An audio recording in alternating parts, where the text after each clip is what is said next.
काळ्या वाटाण्याचा सांबार आणि तांदळाच्या पिठाचे वडे एकदम भारी लागतात. 1 वाटी उडीद डाळ, 1 वाटी चणा डाळ, 1 वाटी धणे, 1 चमचो जिरा, 1 चमचो बडीशेप, 10-15 मिरी आणि 2 दालचिनीचे तुकडे खमंग असे भाजून घ्यायचे. थंड झाल्यावर मिक्सराक लावून त्याचा पीठ करून घ्यायचं. त्याच्यावर तांदळाचा पीठ जा गिरणीक लावून आणटोता रेशनचे तांदूळ त्या चाळून घेतलं. त्याच्यात मीठ आणि फक्त हळद घातलं रंग येऊ कयो म्हणा आणि कडकडीत पाणी घालून सगळ्या डाळीचा पीठ घातलं आहे त्याच्यात आणि मळून घ्यायचं.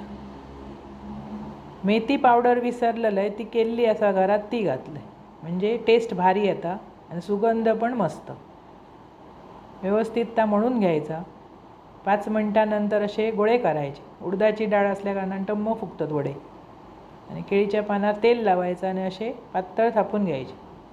आमची आजी म्हणायचं हाताच्या चवड्यान थापूचे असतात पण आमका बोटान सवय हो त्यामुळे आम्ही तसे थापू. मग तसे थापलास तरी असे टम्म फुगतात.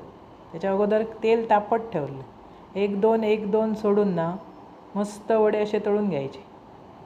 अप्रतिम चव येतात. हे चहा बरोबर पण कडकडीत चहा दुधाचो आणि त्याच्यावर वडे खाऊक शेळे तर एकदमच भारी लागतात. आमका तसे खाऊक भरपूर आवडतं. नॉनव्हेज बरोबर करीतच असतो. असे वडे करा खावा आवडतले तुमका आणि आवडल्यास पटकन माझा चॅनल लाईक शेअर सबस्क्राईब करा.